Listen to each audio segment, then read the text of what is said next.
어, 우리 오늘의 시대를 다양화 시대 또는 다각화 시대라고 합니다. 1차 농업 시대를 지나고 산업화, 그리고 산업화를 지나서 현대, 그리고 포스트 모던 시대를 지나서 오늘의 시대는 정말 머리카락 하나를 뽑아서 10가닥을 나누어 직업이 하나가 나올 정도로 다양화되고 다각화된 이런 시대입니다. 이런 시대에 우리가 어떻게 살아야 할까? 이것이 주제가 될 텐데요.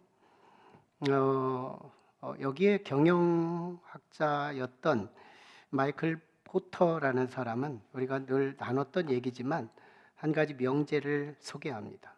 선택과 집중. 너무 익숙한 명제죠. 선택과 집중.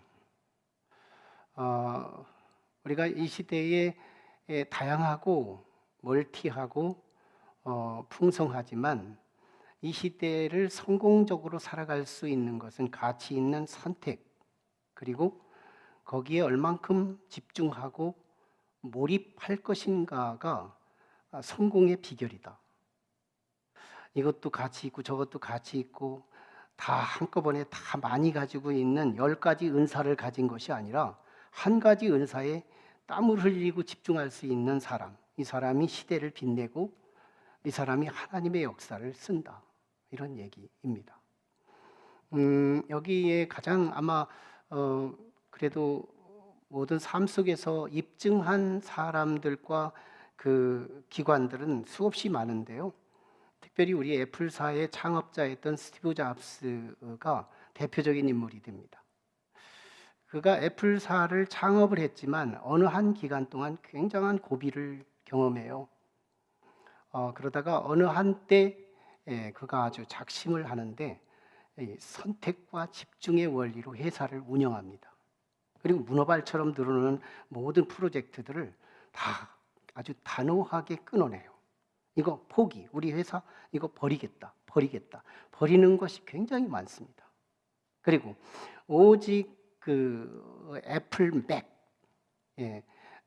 그 컴퓨터를 그때는 국가기관 또는 하나의 큰 기업기관에서나 쓸 수 있는 컴퓨터를 모든 인류 개인마다 컴퓨터를 지어주겠다.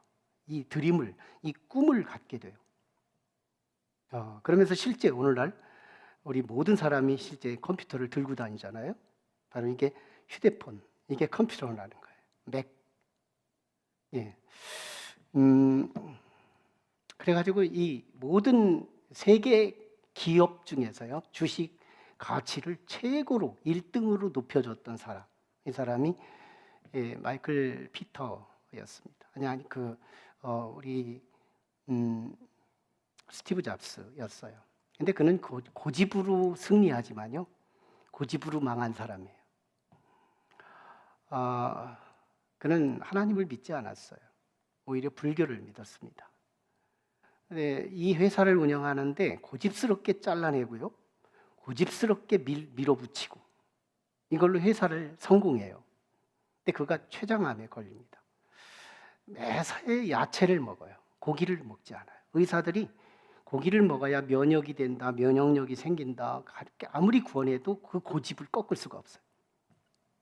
그리고 수술을 해야 한다. 의학의 도움을 받아야 한다. 고집을 핍니다. 난 내가 스스로 힐링하고 치유하겠다. 그 고집이요, 56세에 단명해요.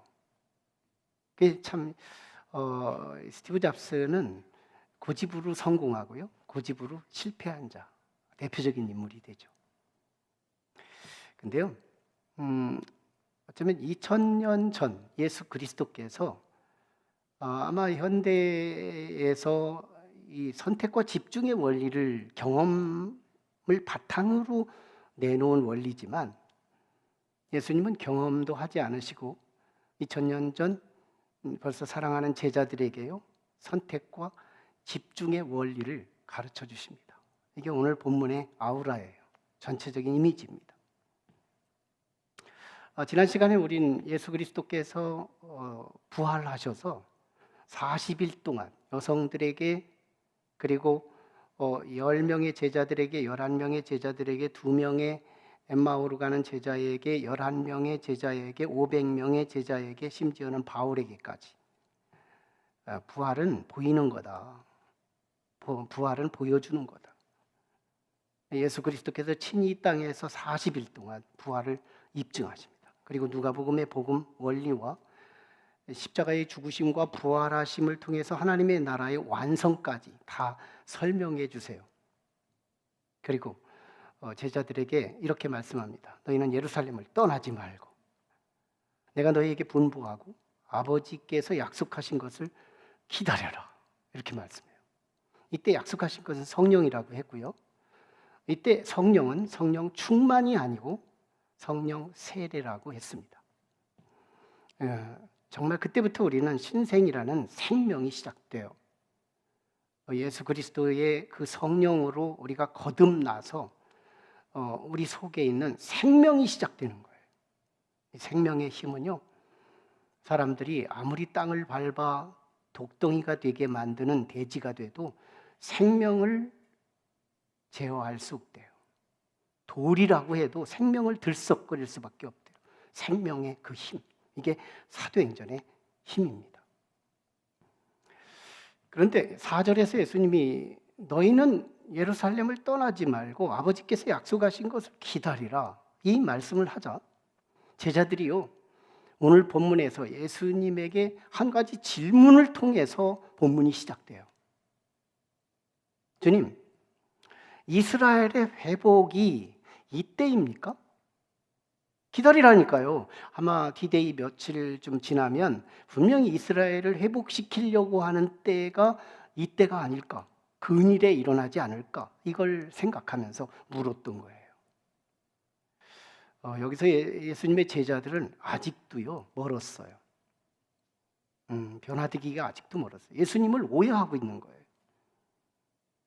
그러자 우리 주님이요, 때와 시기는 너희가 알 바 아니고 너희는 성령이 임하면 예루살렘과 유대와 사마리아와 땅끝까지 내 증인이 되라. 역사에게 최후의 유지와 유언 같은 말씀을 선포합니다. 그리고 승천해요. 주님이 승천해요. 하늘로 승천합니다. 이때 사람들이 여기서 넘어져요. 어떻게 올라갈 수 있어? 저는 주어가 누구냐가 중요하다고 봐요. 주어가 예수님이에요. 주어가 하나님입니다. 여러분, 하나님이 주어가 돼서 그분이 하늘로 올라가셨다는데 뭘 안 믿어요? 제대로 된 이성은 믿을 수밖에 없어요. 그게 제가 올라갔다면 안 믿어도 돼요. 그게 주어가 사람이라면 믿을 필요도 없는 거예요. 근데 그 주어가 그리스도예요. 그분은 하나님이라는 것이 요한복음에서 계속 나눴던 거예요. 그분이 다시 약속된 자리로 돌아가는 과정, 이게 승천입니다. 그때 2명의 천사가 제자들을 도와요. 왜 하늘만 쳐다보느냐? 그리스도께서 가르치신 말씀의 사명의 자리로 돌아가라, 이러면서 오늘 본문은 마무리됩니다. 이 말씀에서 우리는 이 구조적인 연구가 필요한데요, 이중 구조를 가지고 오늘 본문은 소개되고 있어요. 이중 구조, 좀 어려운 거지만요. 첫째, 일중, 첫 번째 이 구조는요, 2가지 사건을 소개합니다. 다시 말하면 예수님이 승천하신 사건, 그리고 천사를 통해서 다시 오실 그리스도에 대한 재림의 사건이 한꺼번에 소개돼요. 이 말씀을 잘 보세요.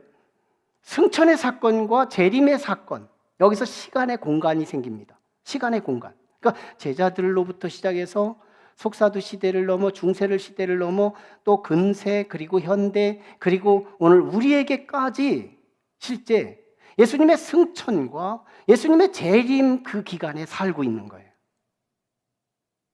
네, 이때의 특징이 2가지인데요. 하나는 예수가 안 보인다는 거예요.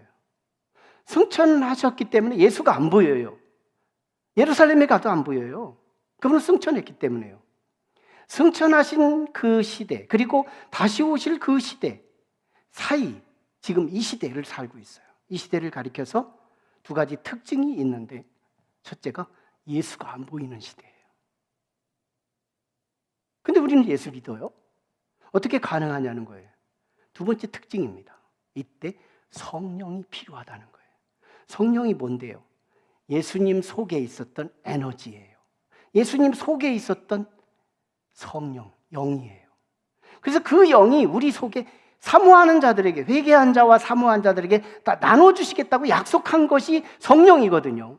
그 예수님에게 있었던 영을 우리 사모하는 자들에게 주시겠다고 약속한 것이 이게 성령이에요. 그래서 이 시대는요, 뭐가 필요해요? 성령이 필요한 거예요. 승천과 재림 사이를 사는 사람들에게 필요한 것은 오직 성령입니다. 자, 이때 이 성령으로 인해서 오늘 우리가 얻을 수 있는 그것이 뭐냐면 성령 받은 자와 받지 않은 자로만 인류가 나눠지는 거예요. 세상 사람들은 성령이 없는 자예요. 그리고 오늘 우리는 성령이 있는 자예요. 그리고요, 같은 교회 안에 있어도요, 성령이 있는 사람과 성령이 없는 자로 나누어집니다. 이때 우리는 아직 내게 성령이 없는 것 같다 걱정하지 않아도 돼요. 성령의 분위기 속에서 여러분은 머물고 있어요. 시간이 가보십시오. 언젠가는 성령이 여러분을 압도할 때가 있어요. 그걸 기회를 드리는 거예요. 저는 하나님께 기회를 드리는 걸 자주 합니다. 내 시간을 서두르지 않고 하나님께 이 텀을 기회를 드리겠다 하고 기도하면은요, 그 기간 동안 하나님이 당신의 기회를 사용해요. 그래서 저를 경험시키거든요. 불가능을 가능케 하거든요. 이런 일들을 일으켜요. 중요한 건 성령이에요. 지금은 성령 시대라고 말합니다. 그런 의미에서 사도행전 앞으로 우리가 연구해야 할 이 말씀은요, 성령 행전이라는 별명도 붙어 있어요. 우리는 성령이 필요해요. 그래서 예수 믿는 사람은 이목구비가 믿지 않는 자들과 공통점이 있지만 그 안에 성령이 있는 자와 없는 자의 차이점도 같이 있어요. 놀랍습니다. 우리에게 성령이 임하면 안 턴 짓을 해요. 하나님을 향하여 움직임이 시작되는 거예요. 네, 기도가 안 되던 사람이 기도가 되고요, 예배가 안 되던 사람이 예배가 저절로 돼요. 어쩌다 한 번이 아니고 다음 주도 또 와요. 누가요? 그 안에 성령이 있는 사람이. 이게 성령이 없을 때 이게 간헐적 신앙으로 바뀌는 거예요. 불안해요. 우리에게 성령으로 충만하기를 축원합니다. 오늘 두 번째 구조예요. 그게 바로 제자들을 향한 사명입니다. 제자들의 사명이에요. 이때 이 사명은 너희가 성령이 임하면 너희가 권능을 받고 예루살렘과 유대와 사마리아와 땅끝까지 이르러 내 증인이 되리라. 이 사명이 지금 다 폭로되지 않았어요. 일단 큰 틀로 사명이에요. 우리는요, 사명 때문에 여기 있는 거예요. 이 사명. 자, 그러나요, 이 사명을 감당하기 위해서 선택과 집중의 커팅이 필요해요. 집중해야 되는데 이 사명을 감당하기 위해 집중하기 위해서 우리는 커팅 작업이 필요해요. 오늘 본문은 이 커팅 두 가지를 소개합니다. 두 가지예요. 첫째, 제자들의 오해입니다. 사명 감당해야 할 제자들이 예수님에 대해서 오해를 하니까 에너지가 분산되는 거예요. 아버지께서 약속하신 것을 너희는 기다려라. 이 말이 마치 예수님이 유대의 정예군들을 모아가지고 로마의 제국을 향해서 전면전을 해가지고 예수 그리스도의 장수인 초월적 능력자가 백성들을 이끌고 전쟁을 치르면 반드시 이길 거라는 예단을 합니다. 그때가 지금입니까? 이렇게 물었던 거예요. 지금 제자들의 시점이 언제냐면 예수님의 사역 초기를 지나고요, 그리고 십자가 사역을 지나서 죽었고 부활하셨어요. 그리고 심히 승천까지 하신 시점이에요. 이점이면요, 예수님 벌써 스캔 다 끝날 수 있을 것 같은데 아직 예수님을 이해를 못했어요. 오직 예수는 나의 건강을 위해서, 나의 일신상의 유익을 위해서, 내가 성공하기 위해서, 내가 이 세상에서 잘 먹고 잘 살기 위해서 오신 분으로만 이해한 거예요. 그걸 조금 폭넓으면 정치적인 해방자, 문화적인 해방자, 이런 정도로만 이해를 한 거예요. 실제 그게 예수님이라면 저는 믿지 않습니다. 그 부분이 메시아라면 저는 믿지 않아요. 왜? 우리의 육체는 없어질 거예요. 우리의 건강도 사실은 없어질 거예요. 우리의 양식도 사실은 없어질 거고 명예도 사실은 없어질 거예요. 이건 뭔가를 이루기 위한 일회용이고 일용할 양식의 대상일 뿐이지 뭔가를 이루기 위한 그 뭔가, 이게 사명하고 상관이 있는 거예요. 그 뭔가를 위해서 일용할 양식도 주시고 일용할 옷도 주시고 일용할 생명도 주시면서 우리에게 필요한 일시적이고 임시적인 것들을 공급해 주시는 분은 뭔가를 위해서입니다. 이걸 너무너무 우리가 소중하게 여기는 거예요. 근데 제자들은요, 예수님에 대해서 일단 오해를 하고 있으니까 기대가 다르고요, 에너지를 다르게 쓰는 거예요. 인간적으로 잘 보이려고 하고 우의정 좌의정을 하려고 하고 욕망을 그리스도께 투사해요. 내 욕망, 내 모든 욕구를 예수의 이름으로 다 투자합니다. 내가요, 예수의 이름으로 사업해서 교회 건축 비를 갚아주고 별소리 다 해도요, 욕망이 예수님하고 연결하면 주님의 뜻을 이룰 수 없다는 거예요. 욕망을 예수님하고 연결해서 합리화시켜도 주님은 속지 않는다는 거예요. 내 욕망과 예수님과 매칭시키는 사람들이 꽤 많지만 그럴 수 없다는 거예요.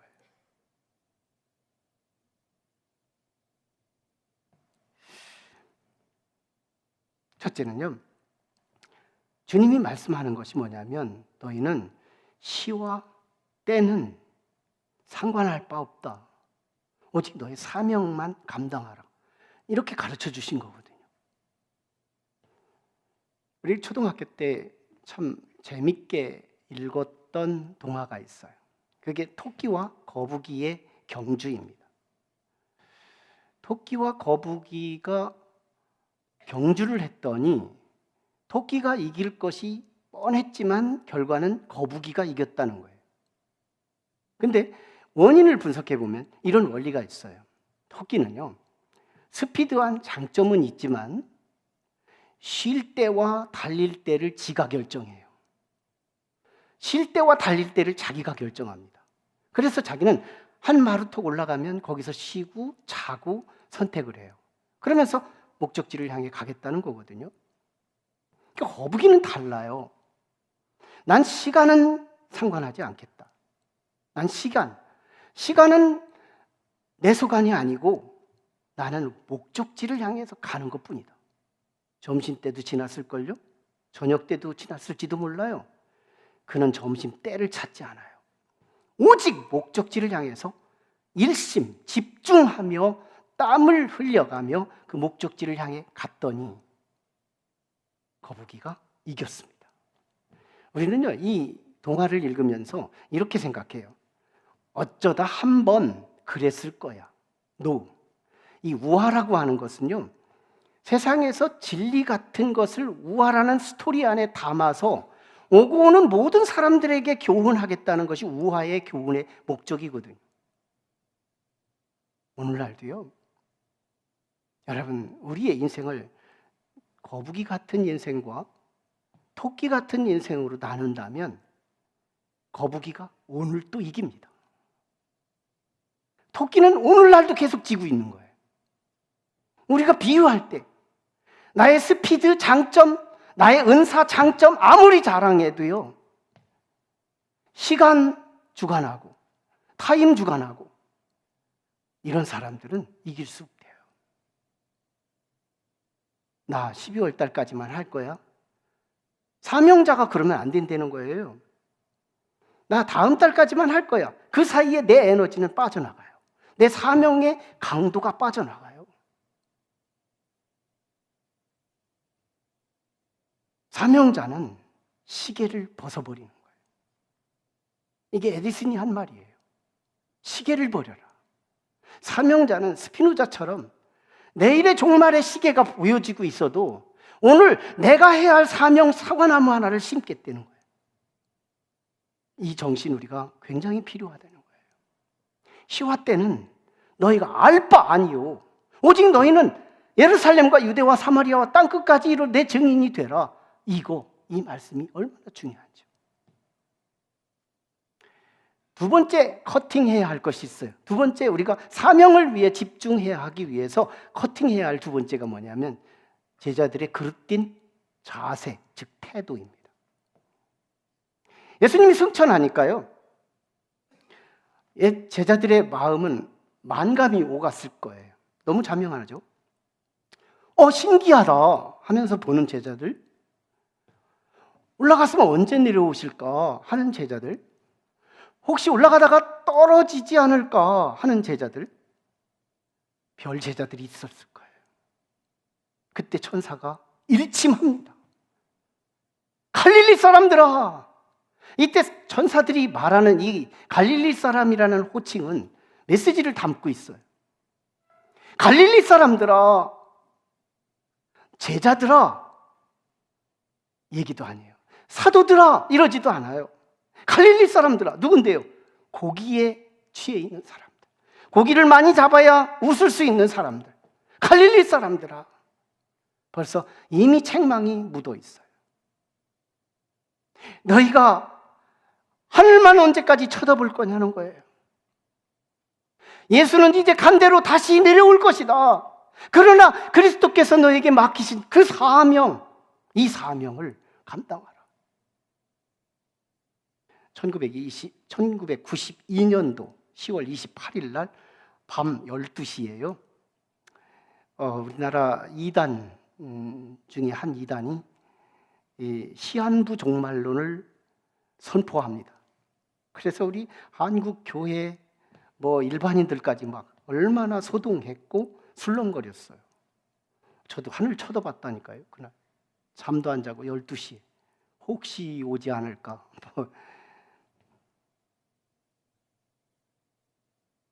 이게 꼭 알파와 오메가 타임인데요, 제자들이요 승천하실 때 이것만 쳐다보고 있는 거예요. 별 생각 다 하면서. 주님 오실 때요, 사람들이 계속 주님 오시겠다 하고 쳐다만 보고 있는. 이때요 아파트 팝니다. 이때 땅 다 내놓습니다. 이때 모든 거 다 내놔요. No, 아닙니다. 주님 다시 오실 그때 시계와 시간을 구별하지 말고 우리가 끝까지 내게 맡겨진 그 사명을 붙잡고 있는 거예요.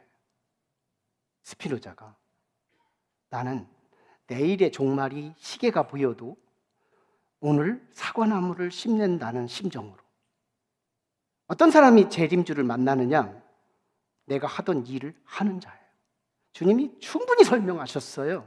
맷돌을 가는 자는 맷돌을 갈다가 들림 받고요, 쟁기를 가는 자는 쟁기를 갈다가 들림 받는다고 했지, 쟁기를 놓고 하늘 보는 자를 들림 받게 한다고 하지 않았거든요.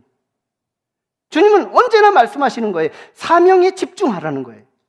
사명을 감당하다가 들림 받는 거라는 거예요. 사명. 그 사명이 뭐냐는 거죠. 자, 그러면 이제 그 사명의 실체, 우리가 집중해야 할 사명을 오늘 이 시간 공개해 드립니다.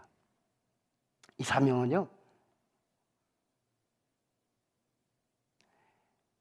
너희가 성령이 임하시면, 이 부조건절을 갖고 있어요. 너희가 성령이 임하시면, 이게 너무너무 중요한 단서입니다. 이게 사도행전의 머리예요. 이제 앞으로는 성령의 소리를 계속 듣게 될 거고 느끼기까지, 사도행전이 끝나기 전에 우리 성도들은 다 성령이 충만해지기를 축복합니다. 이 사도행전이 끝나기 전에 우리는 성령께서 우리에게 빵빵하게 채워지기를 원하는 거예요. 성령이. 너희에게 성령이 임하시면 자동적으로 이루어지는 두 가지, 내 인위적으로 각본을 하지 않아도 되고 내 인위적으로 의지하지 않아도 저절로 되는 두 가지, 그게 바로 권능입니다. 성령이 임하시면요. 그러니까 우리가 예루살렘을 떠나지 않고 성령 받는 일에 집중할 필요가 있는 거예요. 성령에 대한 욕심이 필요해요. 다른 욕심은 다 내놓고 성령 욕심만 가지자는 거예요. 자, 그러면 저절로 두 가지가 이루어지는데, 첫째가 권능이에요. 이 권능은요, 우리의 거듭남을 전제합니다. 거듭나면 뭐가 생기는데요? 생명이 생기거든요. 생명은 뭔데요?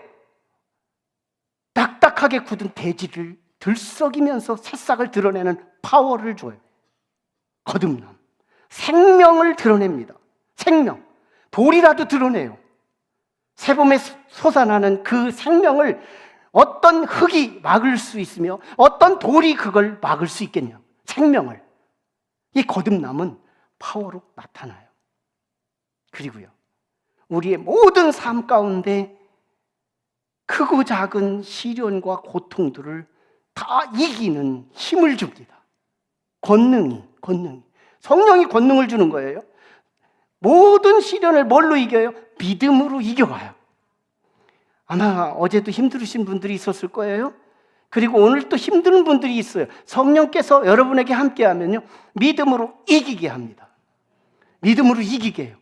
느끈히 이겨나갈 수 있도록 영적 근육이 불뚝불뚝 솟아나게 되는 거예요. 권능이 임하면. 그리고요, 이 권능은 나에게 주어진 사명에 체면 보지 않아요. 사명의 어마어마한 파워를 드러냅니다. 집중해요. 거북이 같아요. 집중. 계속 집중해요. 권능이 임하면. 두 번째, 성령이 너희에게 임하면 증거가 이루어집니다. 증거의 삶은 내가 오늘부터 증거해야지 해서 증거가 아니에요. 성령이 임하면 자동사예요. 나도 모르게 증거가 됩니다. 이 증거가 너무 어려운 단어여서 쉽게 우리식으로 표현하면 솔직히 전도입니다. 이 전도가요, 엄청난 일이에요. 전도만 남습니다. 마태복음의 결론이 뭐예요? 마태복음 28장 18, 20절까지 보면요, 너희가 땅끝까지 이르러되 복음의 증인이 되면 내가 너희와 영원토록 함께 하겠다고 약속했어요. 하나님이 함께하는 약속의 분명한 코드가 전도거든요. 전도예요. 이것만 남습니다. 육체도 떠나고요, 시간도 떠나고요, 내 생명도 다 떠나고요, 모든 게 다 떠나지만요, 전도만 남습니다. 우리는 남는 것 때문에 여기 있는 거예요. 남는 것 때문에 오늘 밥도 먹어요. 남는 것 때문에 옷도 입고, 남는 것 때문에 직장에도 가는 거예요. 다 없어질 거예요. 남는 거 하나. 이게 사명이고 전도예요. 근데요, 문제는 아무리 전도해도 누가 반응하느냐는 거예요. 아무리 전도해도 반응을 안 한다는 거예요. 왜? 우리는 권위를 상실했어요. 그리스도의 증인이 되지를 못해요. 그리스도의 증인이 되어야 하는 어설리티, 이 권위가 우리에게 있어야 하는데 이 권위가 없는 거예요. 증인이 못 되는 거예요. 이게 전도와 증인을 지금 연결시키는 건데요, 여러분, 내가 전도해서 영혼을 구원하려면 내가 증인이 되어야 한다는 건데요, 오늘 일부 예배 때 한 분이 등록했어요. 그분을 중심으로요, 전도하신 그분을 중심으로 이 두 의자에 새 가족들이 쭉 둘러 앉아 있는 거예요. 일부 예배 때 많이 왔습니다.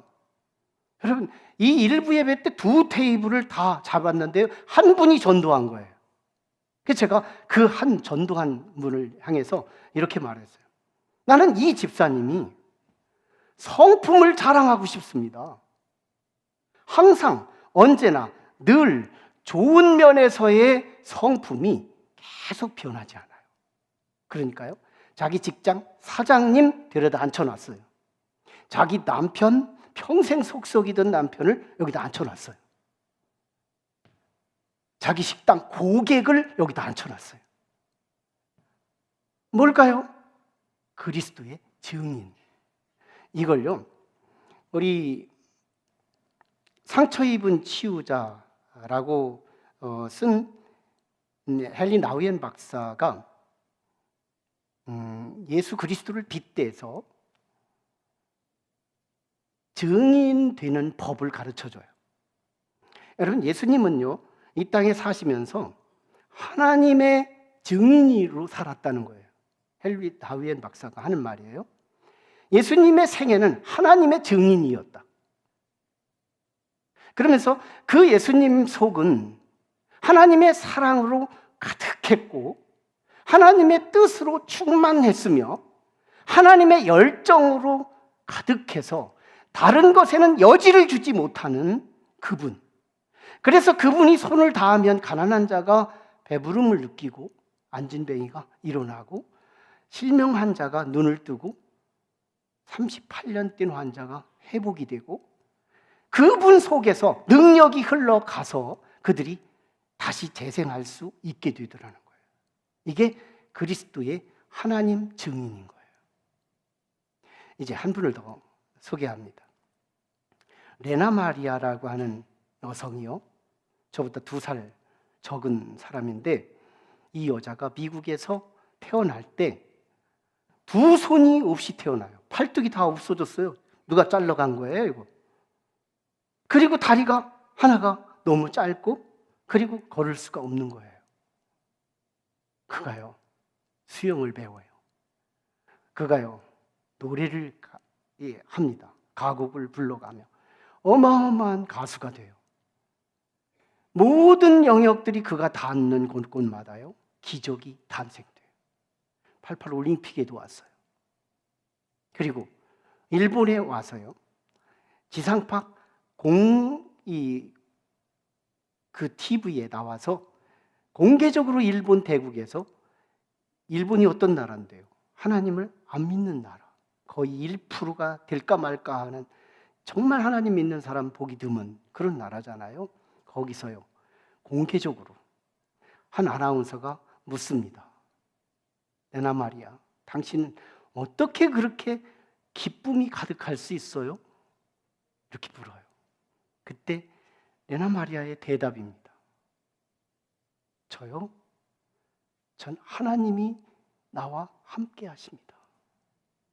저는 한평생 내 장애 때문에 불평하지 않았고요. 저의 연약함은 하나님이 그 자리에서 나를 도와주셨고요. 내 인생의 방향도 그분이 잡아주었고 여기까지 인도하셔서 나의 모든 약함은 하나님의 자리, 하나님이 함께하는 자리래요. 우리 한번 2분 50초짜리 한번 들어볼까요?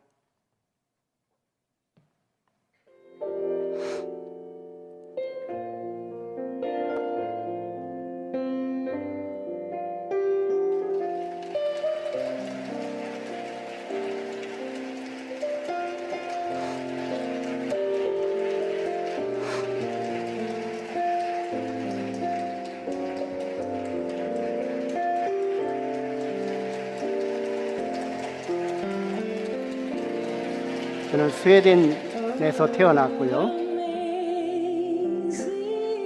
어메이징 그레이스의 노래를 한국어로 또는 영어로 이렇게 불러서 세계 그 교회를 일깨웠던 그런 분이기도 합니다. 장애인 월드컵에서 사관왕 금메달을 4번이나 따게 됩니다. 저 얼굴을 보십시오. 예수님이 충분히 저 안에 계신 것 같지 않아요? 저 얼굴.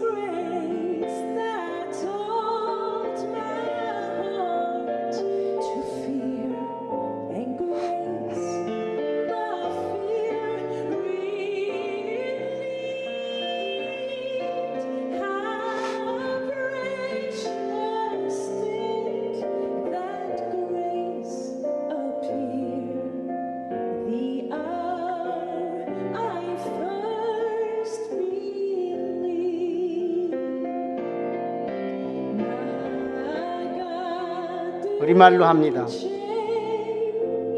우리보다 더 잘 불러요?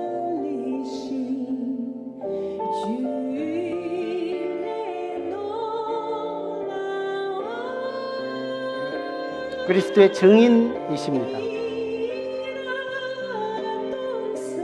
저 속에 예수님으로 충만합니다.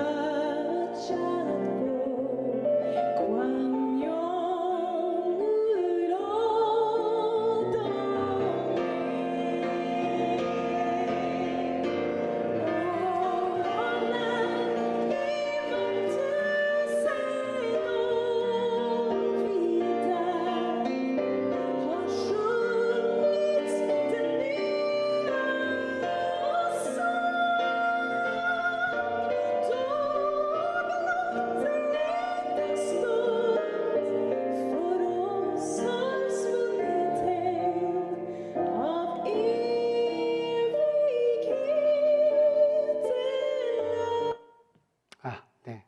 저렇게 뚝 끊어져서 미안하고요. 누가 전도가 안 되느냐? 이런 성도, 달구지 교인. 누가 밀어주어야만 전진하는 교인. 전도 안 됩니다. 연 같은 교인. 실을 붙들고 있지 않으면 소리도 없이 사라지는 교인. 전도 안 됩니다. 고양이 같은 교인. 토닥거려 줘야만 만족하는 교인. 전도해도 되지 않습니다. 풋볼 같은 교인, 어디로 튈지 알 수 없는 교인, 전도 안 됩니다. 풍선 같은 교인, 잔뜩 부풀어 언제 터질지 모르는 교인, 전도할 수 없습니다. 냄비 같은 교인, 쉽게 끓고 쉽게 식어버리는 교인, 종이 같은 교인, 비만 오면 축 처져 나오지 않는 교인, 전도할 수 없습니다. 주랭랑 교인, 축도를 안 받고 도망가는 교인, 칠면조 교인, 교회 올 때마다 옷을 바꿔 입으며 자랑하는 교인, 독창 교인, 찬송할 때 혼자 큰 소리만 부르는 교인, 묵상 교인, 설교만 시작하면 고개 숙이고 조는 교인. 아마 이들이 예수님의 증인 되기 위해서 10마디, 100마디로 예수 믿자고 한다면 세상은 콧방귀를 끼고 말 거예요. 그러나 그 속에 그리스도의 사랑으로 가득하고 그리스도의 뜻으로 가치 있는 그 가치로 무장하고 그리스도의 그 열정으로 가슴에 품어 오직 예수 그리스도의 창문, 윈도우, 창문. 그래서 사람들이 나를 보면 난 예수는 모르지만 너를 보니까 예수는 믿어도 될 것 같다 하는 사람. 이게 증인입니다. 이 증인이에요. 오늘 우리는 사도행전이 끝나기 전에 이 살아있는 증인들이 될 수 있기를 축원합니다. 우리 일부 예배 때 오셔서 많은 영혼을 주렁주렁 맺고 예배드린 그분을 보면요, 진짜 성품이 저보다도 앞서 있어요. 참 귀하다. 언제나 항상 그리스도의 사랑과 그리스도의 가치와 그리스도의 그 열정이요 식지 않아요. 그분의 말을 듣고 안 나올 남편이 없었고 그분의 말을 듣고 자기 사업장 사장님이 움직이지 않을 수 없었으며 식당 고객이 오지 않을 수 없었어요. 진짜 권위자, 진짜 주님의 증인, 그의 말은요 하나님의 말처럼 들린답니다. 기도하시죠.